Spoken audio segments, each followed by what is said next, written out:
Welcome to today's episode of the Hungry Trilobyte podcast. My name is Aaron Bossig, and I'm going to be your host. Today, I have the pleasure of welcoming Lee Sargent, an artist I've become very, very fond of. This is going to be an extra long episode, so I'm going to jump right into it.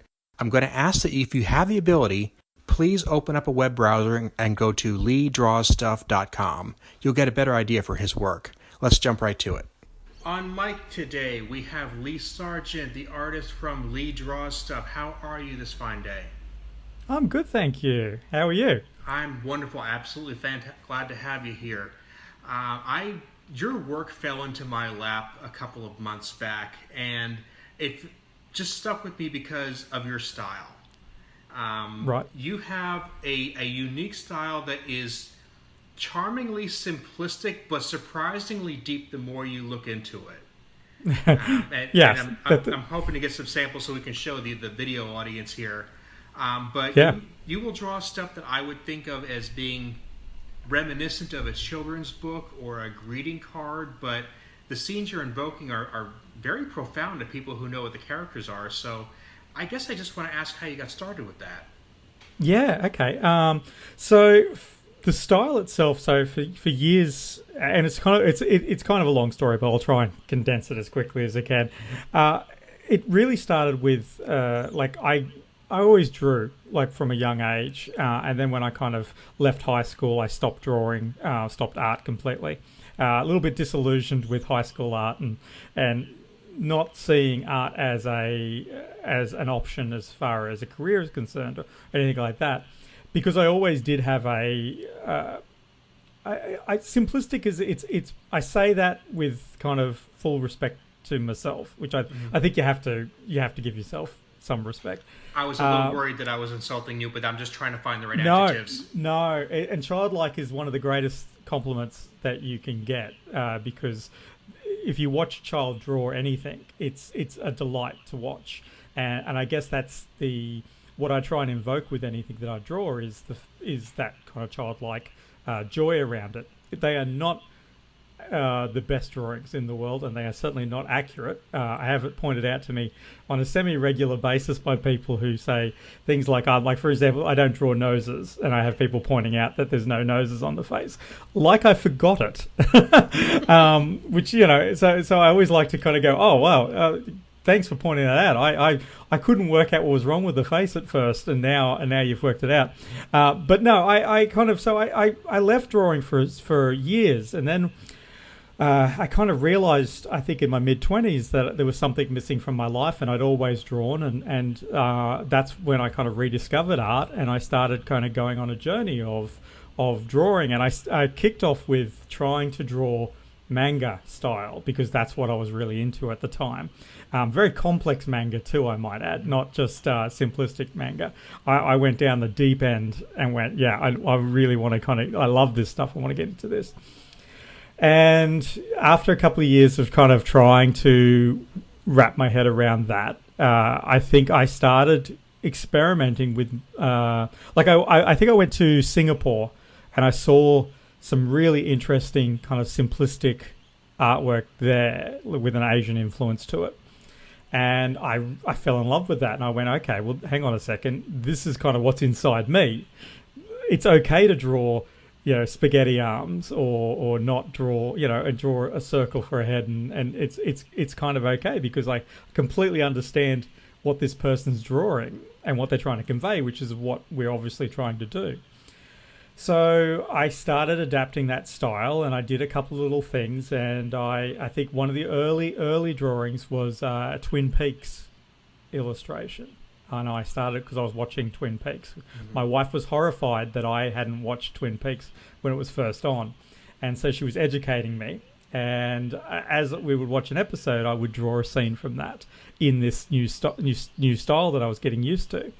And I really loved kind of what came out of that. And so then, of course, a couple of Star Trek illustrations started showing up because that was my massive passion. Flash forward probably a couple of years. It was New Year's Eve. I'd done a couple of 30-day challenges as far as draw every day for 30 days. They were fantastic. I think I I had embarked on a 100-day one at one stage, and that was really a lot of fun, and it was a very great learning experience. And New Year's Eve, I'm thinking to myself, you know what, it'd be cool. It's the right time. I'd love to do a 365-day challenge because that'd be insane. Mm-hmm. And Mm-hmm. the idea behind it is you exhaust yourself to a point where you are working purely on instinct, and that's kind of where you find yourself. So you can't go, I like to draw this way, and I really love the way that Tim Sale draws, his chins or whatever. So I try and emulate that, but it's not naturally me, so it's exhausting. And when you start doing that day in, day out, you suddenly you find yourself very quickly, and you find what works for you. Mm-hmm. And I was trying to wake up my mind. Well, okay, where am I going to find one of these challenges for 365 ideas? And then have to think those ideas up every day. And I went, you know what? Just draw Star Trek. You know it inside and out. You love it. You live it. Blah, blah, blah. And I said, okay, I'll draw a Star Trek image every day for the 365 days. And that was the first Star Trek 365 I did. And it was an extraordinary journey. It started off with... I think I always start them off with the scene from Star Trek V when Kirk meets God and is unimpressed. Mm-hmm. I've actually been fortunate enough to be able to compare from year to year how my style is adapted and stuff. And that very first drawing versus the drawing at the end of the year, completely different beasts, and a wonderful journey that you get to see throughout the 365 days. And I tried it again a year later with Star Wars, and I couldn't quite get behind that because I had this funny notion in my head that I was that Star Wars has got all these great characters in the background that have real names and mm-hmm. long bios and are on screen for about 3 seconds, and I thought mm-hmm. it would be mm-hmm. funny that I could literally do a different character every day. And I think I got 6 months into that, and I went, I am not passionate about this, and if I do another drawing of, I don't know, Ding Dong Ya Ya or something like that, who mines spices on Kessel or something like that, I'm going to go crazy. I can't. I'm just not passionate about them, so I stopped doing them. I conceded defeat on that one. Somebody's already turned him into an action figure, so your drawing is just on some side of that. Exactly right. So I kind of, and you know what, whatever, ding Jar Jar or whatever I just said, you can have that Lucasfilm or Disney if you want to add that to the character list, because why not? Please do. But so then I really missed the daily drawings, and I went a year without them, and I kind of went, you know what, I'm going to do it again, and I'm going to do Star Trek again because it was such a joy. And the second time round, a lot of people noticed it, and a lot of people came along for the ride, and it was an extraordinary experience because it wasn't just me who was doing it. It was actually, there were people invested in it on a day-to-day basis, and it was an absolute community builder and a joy. And I am so fortunate to have experienced that because it was the highs, very few lows as far as the drawings were concerned. It was an interesting experience, and that's where we kind of come to today, where I've kind of developed this style through sheer exhaustion of I don't have any pretense of, I'd love to be able to draw the way that, say, Jim Lee does, or someone like that, who is very detailed, very accurate, action-orientated. But that's not me. And so, yes, I have these kind of very, very simplistic, almost childlike drawings, but then I might do a scene from Alien with a chest burster popping out of someone's chest, and it's kind of fun and innocent and horrific at the same time. And it's this wonderful juxtaposition that people kind of go, smile and then go, oh, that's gross. It's just like, it's this wonderful kind of, as I say, juxtaposition. So yeah, that's really that's my journey, I guess, as an illustrator. That is, I'm really impressed that you found your niche quite that way, and that you really, like you said, it's cute and it can be horrifying within a tenth of a second of each other. Yes. Because It's go ahead. Oh, some people's favorite ones are these very serious, kind of dramatic moments that I go, really? Do you really want to see that in this style? I think the Commander Captain Sisko scene from I think is in The Pale Moonlight, where he says that he can live with it at the end after tricking the Romulan Empire into a war. And and he's kind of got his glass and stuff like that, and he's very solemn, very serious, and that is probably the most requested illustration, which I'm kind of I'm amazed that people want this kind of cheerful, kind of innocent illustration mixed with that very deep and very serious scene. So I'm very familiar with that scene now. I bet you are. I will say. You're dealing with a lot of things that are hitting people right where that's a lot of people's favorite episode. If it's not their favorite, it's in their top 5 or top 10. You write a lot of people's top 5 and top 10 things you've seen 17 times. You give them a chance to say, here's what you like in a slightly different way. This is a little memento for you to just have on your shelf or on your desktop, and that's I like that. I like that. I hadn't thought of it that way, actually. I guess that's 100%. You've nailed that one, because it is a different way of looking at it, I guess. Like you could get an illustrator who does exactly, photo perfect, and that's kind of one take on it, and then this is a different take on it. So certainly, and I think what I found during the whole process was. What was really interesting was what people brought to scenes that I possibly didn't give a second thought to.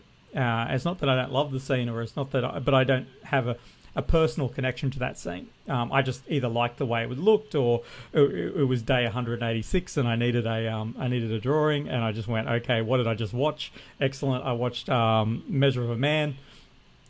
Interesting scene where Riker's holding Data's arm, and so draw that.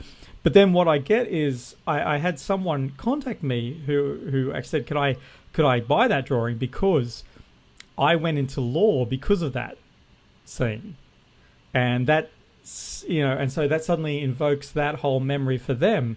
And you're right, they're seeing it in a different kind of light, and that illustration now sits in a legal office, which I'm unbelievably proud of, because it was a reminder for someone that that's one of the moments that sparked something in their career, and they've got a very unique way of it captured, I guess. Definitely.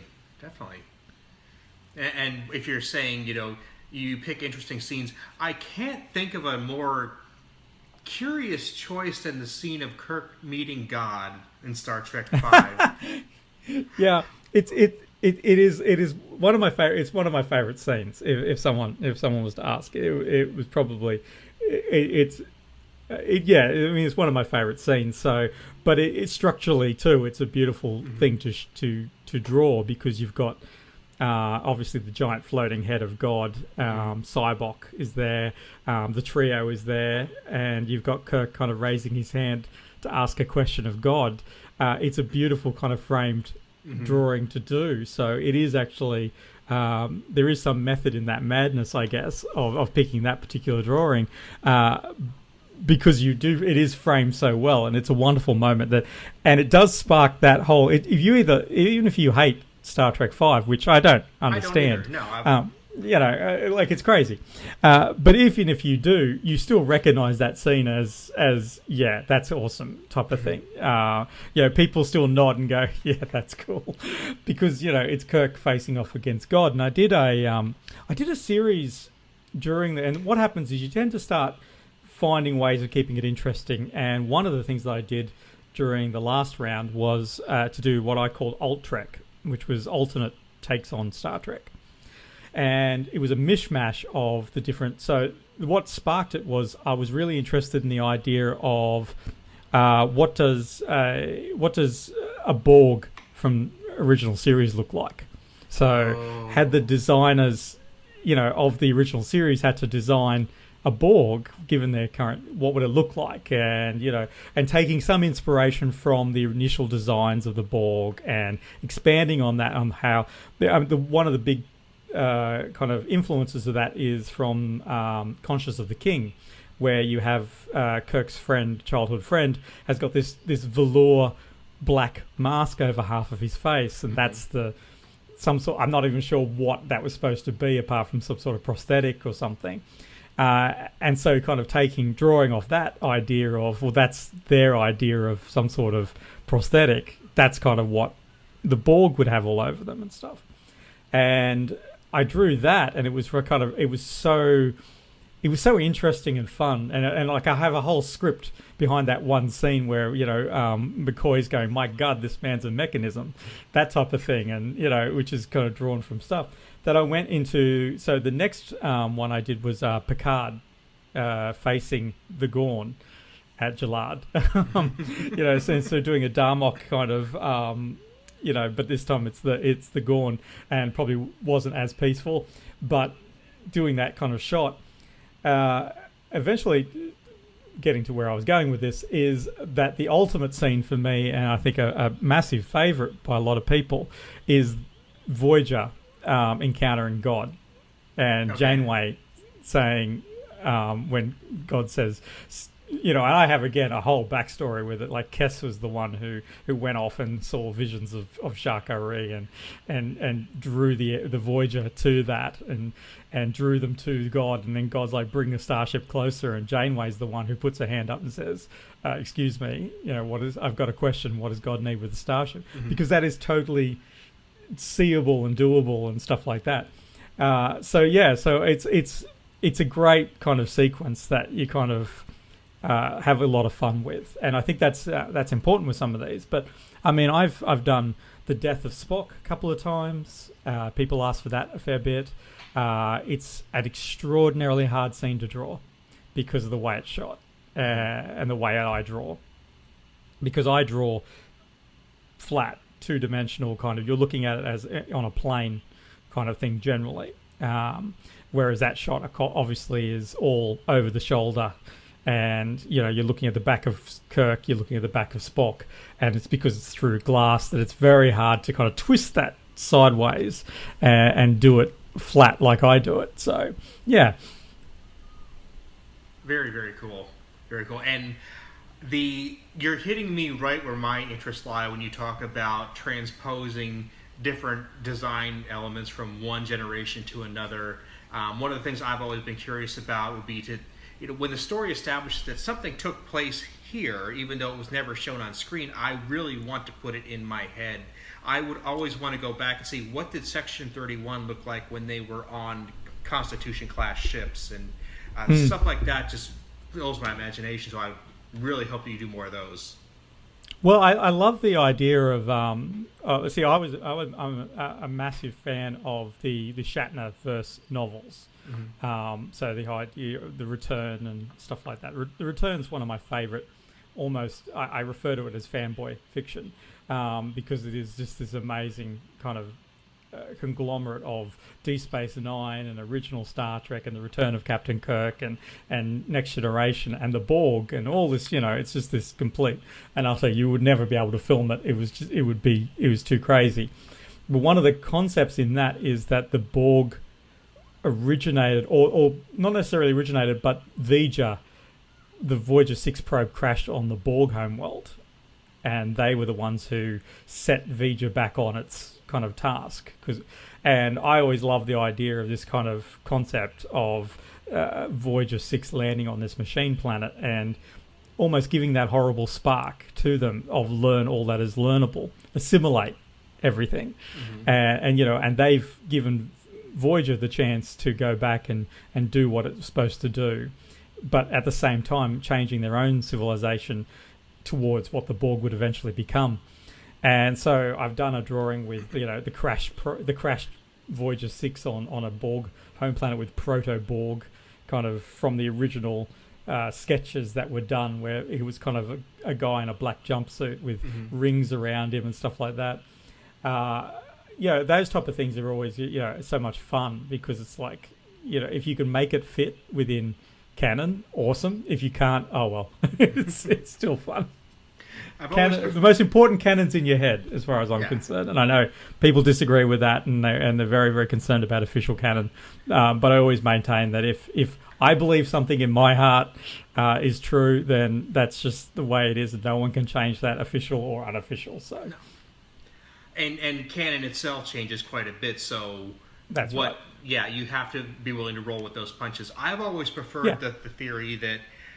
And this I don't know how widespread this theory is, but it makes sense to me, is that in the first appearance of the Borg, where Q takes the Enterprise and throws them into the Delta Quadrant, and they roll onto the ship for the first time, and Picard doesn't even know what he's looking at, that was actually interfering with history. That started the whole chain of events where they eventually go back to the 22nd century, and they call for reinforcements from the Alpha Quadrant. Because Guinan is saying, you weren't supposed to be in this part of the galaxy for many, many, many years. But look at it, because of all that, within 3 years, Voyager's in the Delta Quadrant. Within a few years, they're making trips. Q threw us farther into the galaxy and farther into the Borg than we should have ever been. In another this time is the place. thing. Yeah. And this is where it kind of...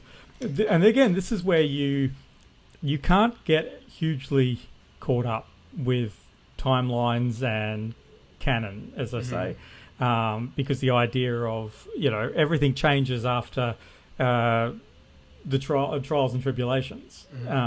Because, when Deep Space Nine goes back to the Trouble with Tribbles, technically everything after that episode has changed because they were there. So, potentially you could argue that the very next episode of original Star Trek is now in a different timeline because in the previous episode, Sisko was on board the bridge and stuff like that, and it's changed the timeline. Or alternatively, everything is in the timeline after that period, and everything which led right up to that episode was in an alternative timeline. Which they've now changed, and temporal affairs are not aware of yet, and stuff like that. It's fun to speculate. It's not so much fun to argue. No, and if you can have a back and forth, and you can argue, and it is a lot of fun. But at the end of the day, before you start getting really angry at somebody, you have to remember this stuff is all the result of 6 people sitting in a room who haven't slept in 3 days trying to get something out next week. And they're running out of time. So. Oh, yeah, no, 100%. And look, we're not, I'm not a fan of prequels in general. I'm not really sure who decided at what point that prequels are a great idea. Because to my knowledge, I don't recall anyone ever getting particularly excited about a prequel. Every time, when George Lucas announced that they were going back to see the birth of Darth Vader type of thing, I still think everyone was pretty much wanted more to see what happened to Luke and Leia and everything, which we've seen recently. I don't generally think that... I think from a general rule of thumb that people don't necessarily want to go back to see prequels because all the drama's gone. You know what's going to happen. And all you can do is back yourself into a corner. And Enterprise, particularly the last season of Enterprise, did a great job of trying to solidify itself into proper, into a canon timeline, and went to great lengths. But why one would want to create that headache for themselves has got me beat. When you can just keep pushing forward type of thing and doing new stuff. But that's the thing. It's still interesting stuff. Like people who are concerned about the fact that the NX-01 wasn't in Star Trek: The Motion Picture on the wall. It's like, well, because it's a TV show and it wasn't created yet. There's your reality, guys. Even the Klingons. It's like, why are the Klingons different? And we have a canon explanation now, but at the same time, it was because it was more money and wanting to do different feels and take a different approach with it. That's the reality of it. It's not a real universe. It's a very flexible, made up one. I am still very surprised that people will chuckle at the different Klingon makeup over the years, and the line from Worf and from DS9 saying we don't talk about it. It's like, yeah, they never addressed that. Well, yes, they did, but they did it on a show that nobody watched because it had a terrible time slot, among other reasons. Yeah, but it was a fantastic episode if you actually did bother to sit down and watch it. Yeah, definitely. Oh no, I think it's like, as I say, I think what Enterprise did to try and solidify itself back into canon and listen to not so much the fans, but certainly, because I think there's always a bit of a danger when you listen too closely to fans, because we all have our own headcanons and stuff like that, which we dearly love to see, and I was about to say something along the lines of, it's not possible, but then Avengers Endgame came along and said, well, actually, we can cram everybody into screen, it'll be fine. But it was unheard of at some point where you could have said, let's do an episode where we cross over original, Next Generation, Deep Space Nine all at the same time, and you would never be able to do that. But now it's not off the. It's certainly not off the table. It's a reality that you could do.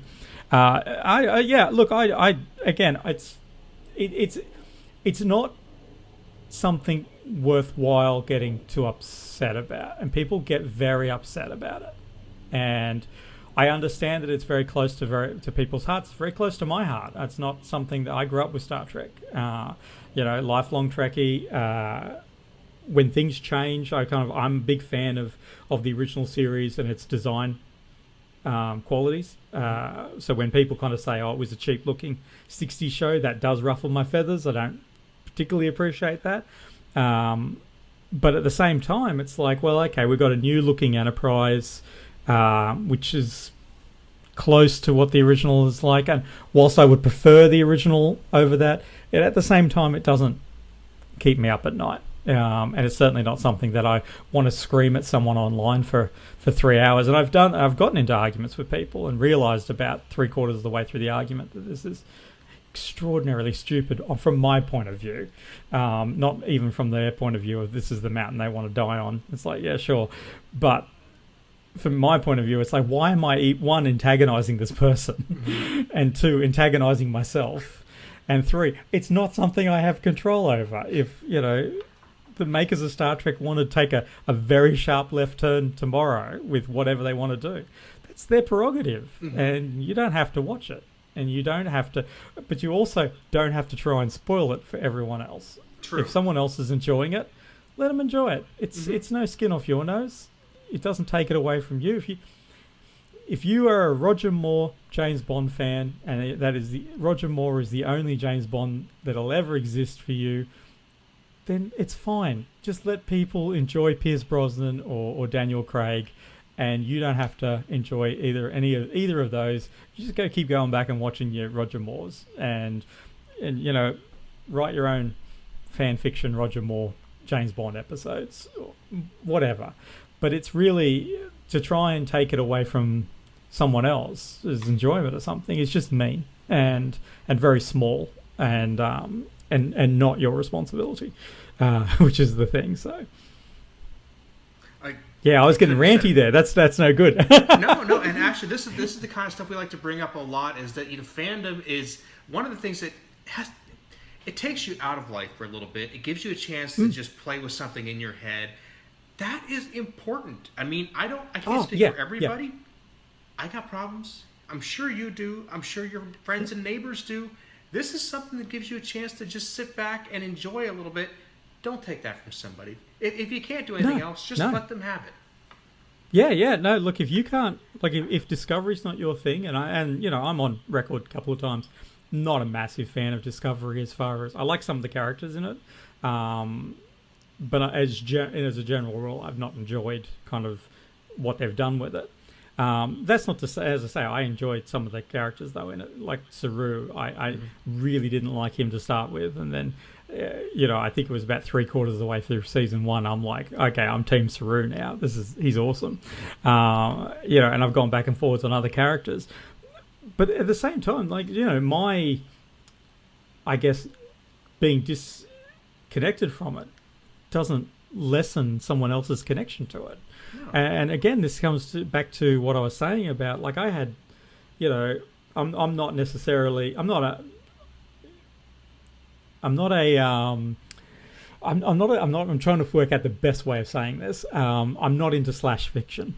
I'm not a slash fiction kind of guy, and that's that's not saying that I don't respect slash fiction or I don't like slash fiction. It's just it doesn't interest me. So it's neither. Like, I find some of it amusing, but to be honest, it's just not. I just kind of, whatever's on screen, I just go with that. So that's not to diminish anyone else's love of, like, I love the fact that people write their own fan fiction and slash fiction and all that type of stuff, and they see other things in that. And I've drawn, illustrations of Kirk and Spock interacting exactly as they have on screen, not anything involved with, a Kirk-Spock relationship.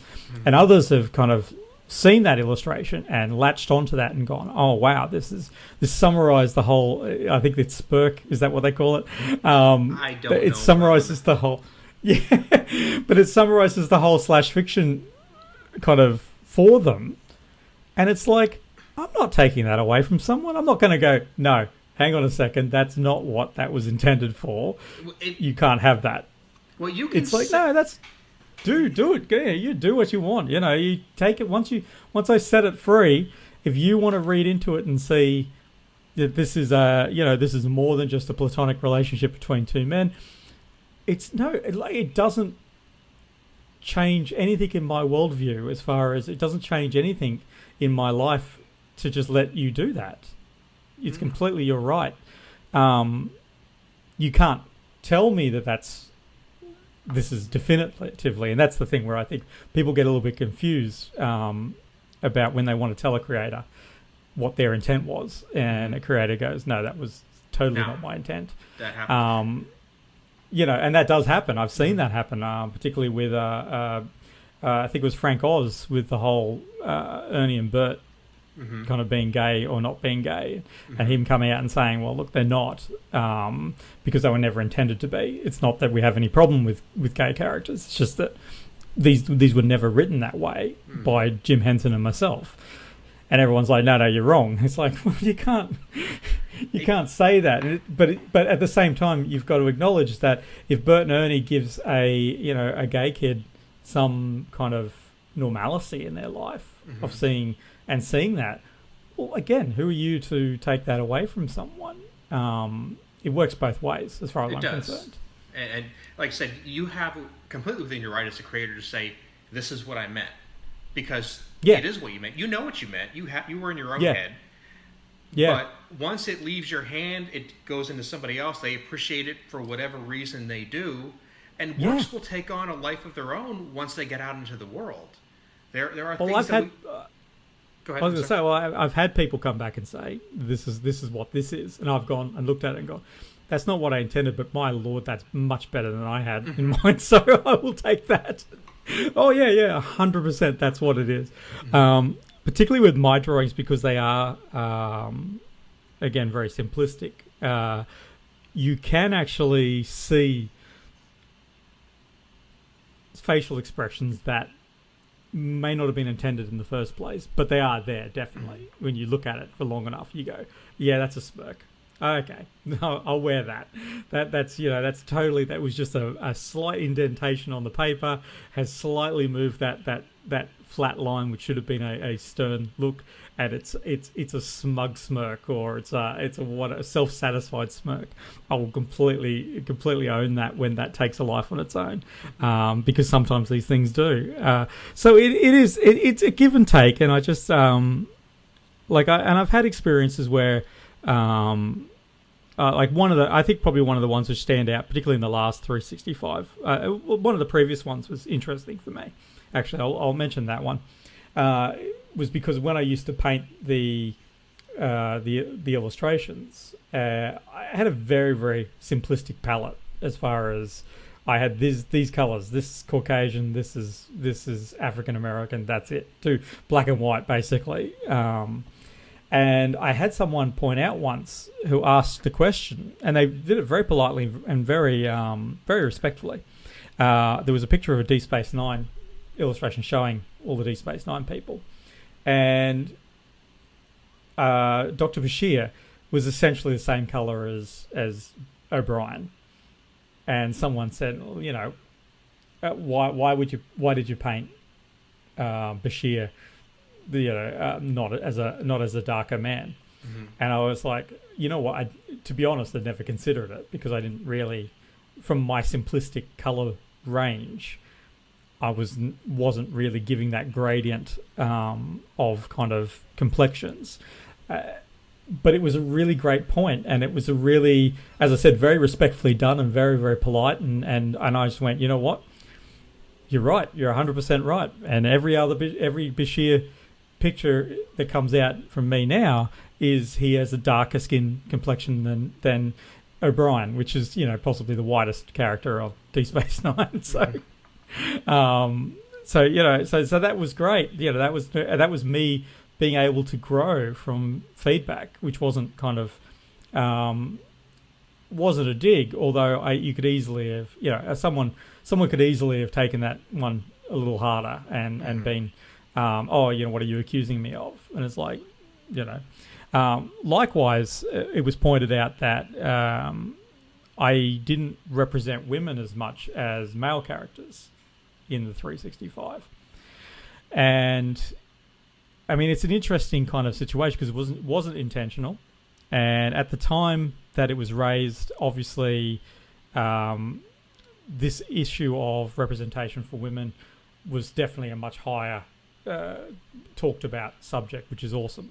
But I hadn't considered it, and when it was originally kind of suggested, and again, reasonably innocently, so maybe a little bit cheeky, pointing it out, but it was definitely not disrespect. It wasn't rude the way it was thrown at me, and I kind of sat there for probably a good couple of minutes, kind of looking at this comment and going, is this what? Hang on a second. I'm not sure where I'm supposed to, like, what emotion I'm supposed to feel here, because this is certainly not my intent. I have no, but also at the same time, I'm going with the source material here, where women traditionally throughout, particularly earlier Star Treks, woefully underrepresented. People talk about Next Generation as far as, oh, it's great having these strong women characters, but you go back and watch Next Generation, they are, you know, particularly that first season, they're not invited to the boardroom. They're not invited to kind of, you've got junior officers being invited into meetings that your senior, security chief isn't at, and she should totally be there. So it was interesting, and I went away and chatted to my wife about it first, because I seek her counsel on things that I'm too dumb to wrap my head around, and which is, I think, is a good counsel anyway. Mm-hmm. And she kind of said, well, look, you know, obviously she knows I'm not sexist, so she knows that I consider, women to be completely equal. And she said, well, would it hurt to represent women more?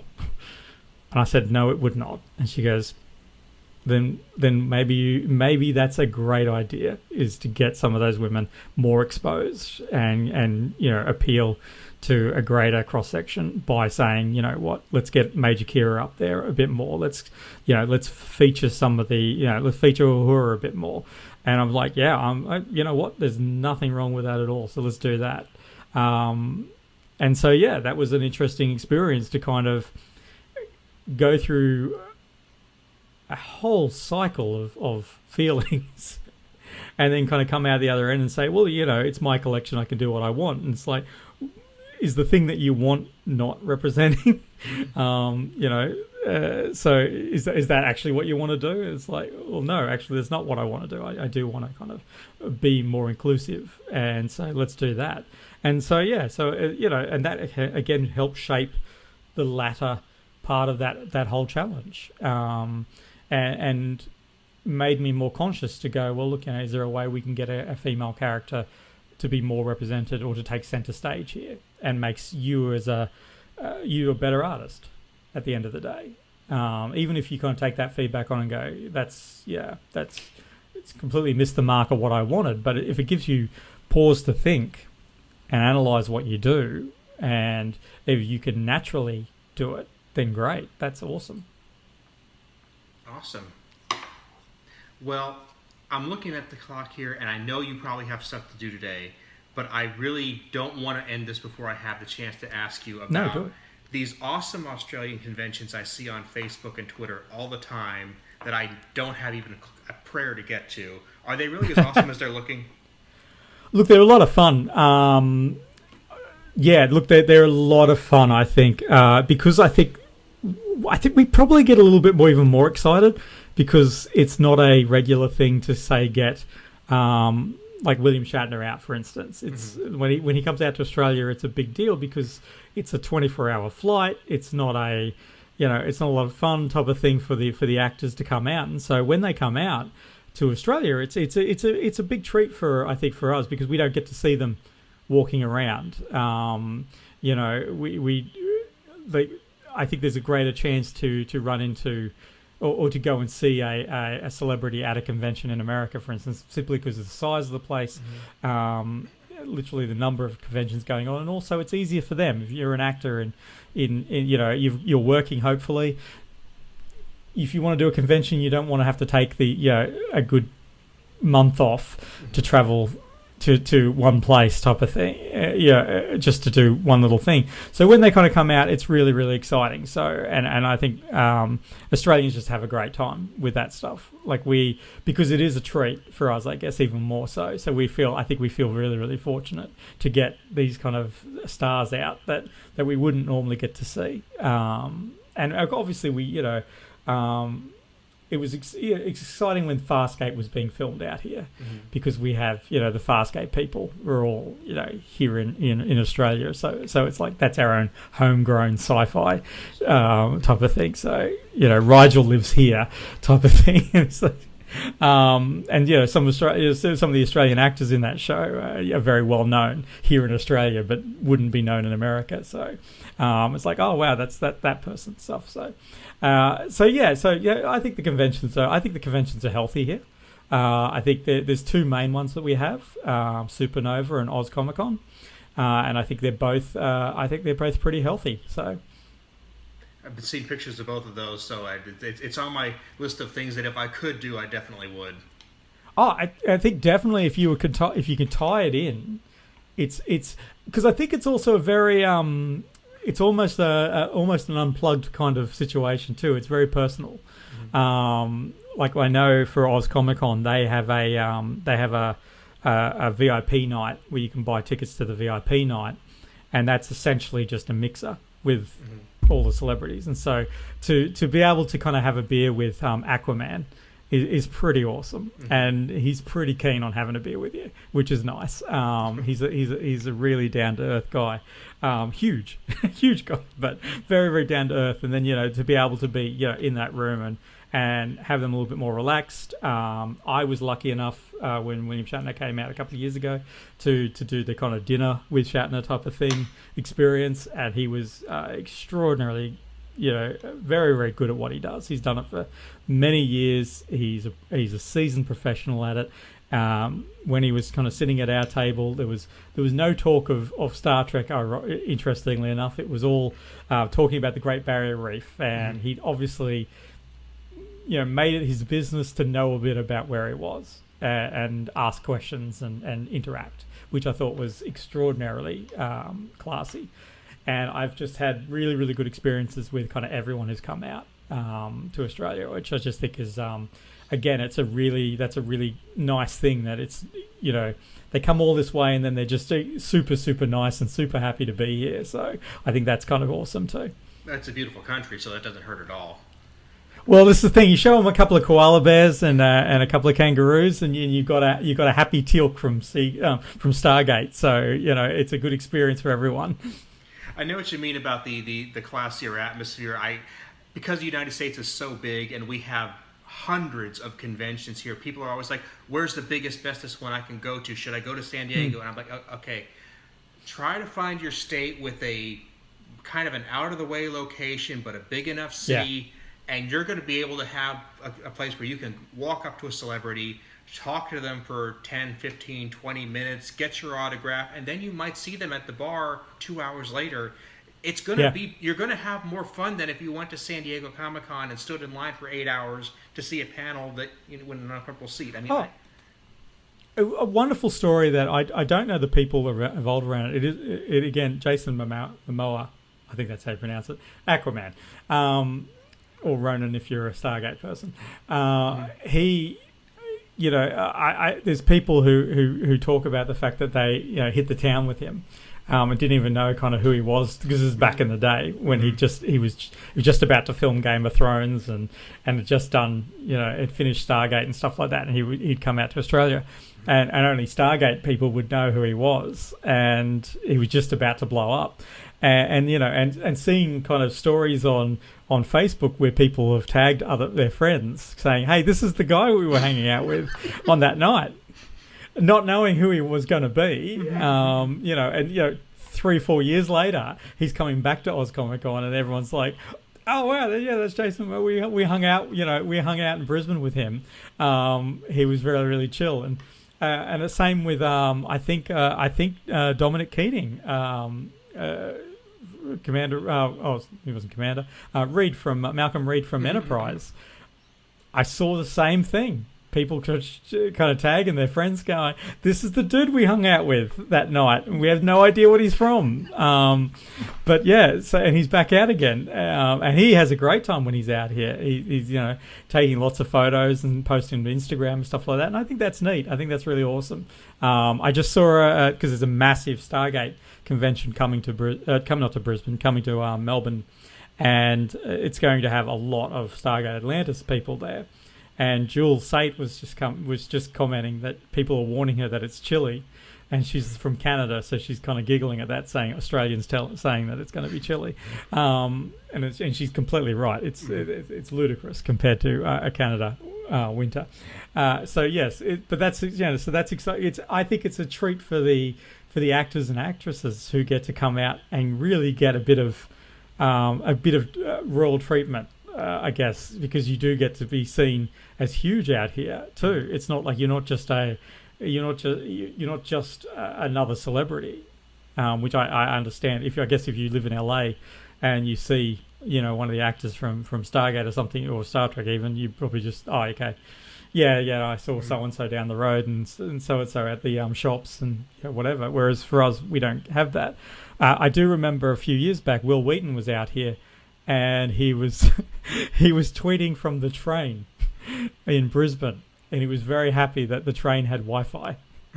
And it was interesting because it was the first year that their trains had Wi-Fi, so it got a Will Wheaton geek kind of seal of approval.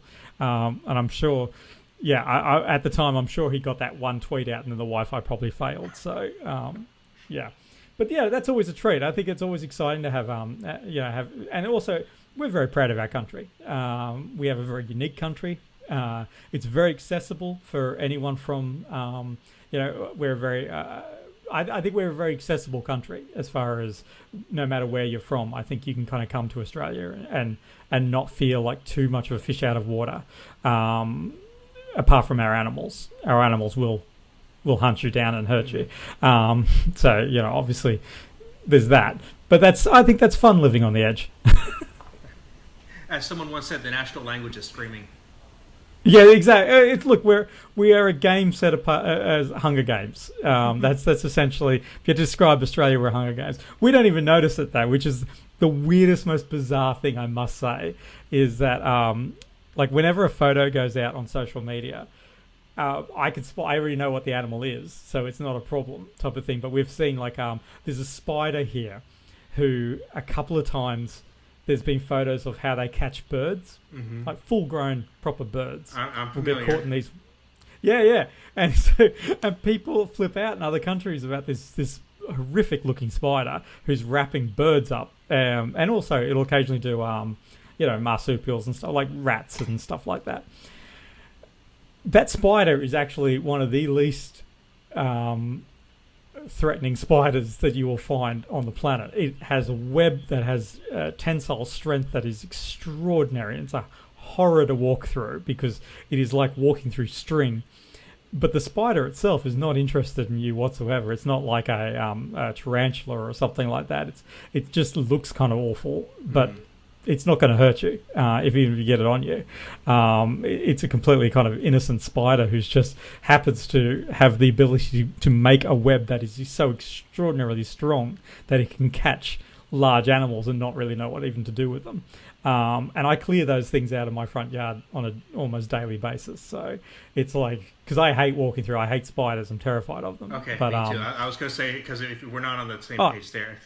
No, you don't want to walk through this web. You don't want to deal with this spider, but I don't want it touching me. We have huntsmen here, which are like a tarantula. If you've seen Arachnophobia, the spider in that, not the main one, but all the little spiders, we have a lot of them. That's a very common spider in Australia, so that's not even something I don't like them. And I will sleep in another room. I'm not ashamed if one's disappeared. But it's a very normal thing for us. And I remember there's this great show called like The Deadliest Animals or something like that. And this guy was from England, was going around the world looking at all the deadliest animals, and he was picking out really interesting animals because he would pick out animals like the pelican, and you go, that's not a deadly animal. And it's like, yeah, but to its prey it is. To its prey it's amazing. So it's like, oh, that's cool. And then he's going around the world, and I still remember the episode where he goes, now next week on this show we're going to Australia, and I'm like, boom, it's on. And yeah, he shows up, and it was like 5 episodes. It's just like these crazy animals, and he's like the brown snake, which is, I think it's the actual most venomous snake in the world. Like it will kill you within like an hour or something like that. It's insane. He was showing an Australian walking his dog, like next to this grass kind of thing, and and he goes, okay. Then they went in there and pulled this giant brown snake out of this grass, and they said, this is the most venomous snake in the world. This bite will kill you. End of story type of thing. And this dude was just walking his dog in thongs. That's Australia for you. Like we just live with it. I'll tell you that. Well, it's the thing. Like we have signs in the in Northern Territory about crocodiles coming straight up into. It's like, I know you guys got alligators, but we got crocodiles. This is the beefier version, so they're a heck of a lot of fun. So I could terrify people all day about Australia, but it is a wonderful place. I'd still take the chance to see it. Oh no, and you know what? It's very, very all these things very, very rare that someone gets. Like I think we've had a very, very small number of deaths from snake bites and spider bites. I think spider bites are particularly rare as far as deaths are concerned, because we're all over it. You get bitten by a redback spider, there's a vaccine. There's a serum at the local hospital. That's what they do. So yeah. Well, I want to give you a chance to go out and do another spider check. But before we do that, where can anybody find you if they want to keep tracks on your works? Yeah, leedrawstuff.com. It's exactly as it sounds, LEE. It's the easiest place as a kickoff point. I'm pretty active on Twitter. I'm pretty active on a bunch of different places, but yeah, leedrawstuff.com will get you pretty much to anywhere. I'm going to put all that in the show notes, so if somebody wants to reach out to your Twitter, your Facebook, they'll find it pretty easily at my website. Yes, that's fantastic. Oh yeah, and look, and thanks very much for taking the time and having me talk at you. I've got to stop doing this when I go onto podcasts, because I tend to just talk at very enthusiastically for about an hour, and then the poor host gets to breathe and interject every once in a while. So my apologies for over talking. Not a problem. This has been a pure pleasure. I love just throwing ideas back and forth here. This is by far the longest episode I've done, and I'm actually very proud of that because I want to have longer, more enjoyable conversations. So thank you for that. No, my pleasure. Absolute joy, and we got through all the technical issues, so it was it got there in the end. Yeah. Okay. Well, thank you so much, and let's keep in touch. Okay. Will do. Yeah. Okay. Take good care.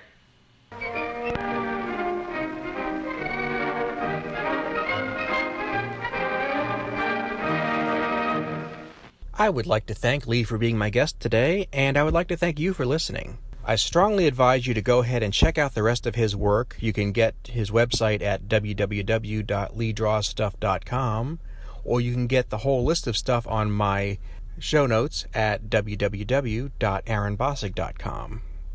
For the resource part of the show today, I want to point out one of my favorite blogs of all time. It's fallen a little bit by the wayside as the years have gone by, but it's still an absolutely fantastic read. Check out actsofgord.com. Gord is in short for Gordon, G-O-R-D.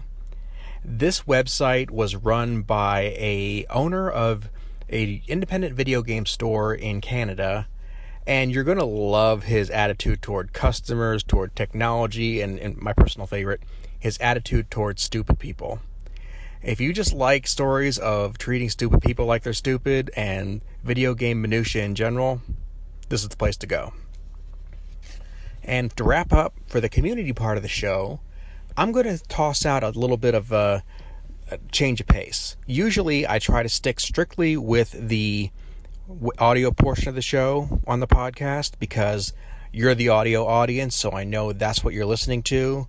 But don't forget that this is a video podcast too, and if you want to listen to it on the audio side, that's what I prefer doing, so I'm not going to stop you. But the video part of the show has a lot of great resources for bringing in more audience members and building our community. If you have a YouTube account, go ahead and add episodes of the Hungry Trilobyte podcast to some of your playlists. When you add a video to a playlist on YouTube, YouTube counts that as a more popular video, so they start recommending it to more people. Having my video in your playlist helps a lot. So that's one thing you could do that I would really, really appreciate. Thanks so much, and we'll see you next time.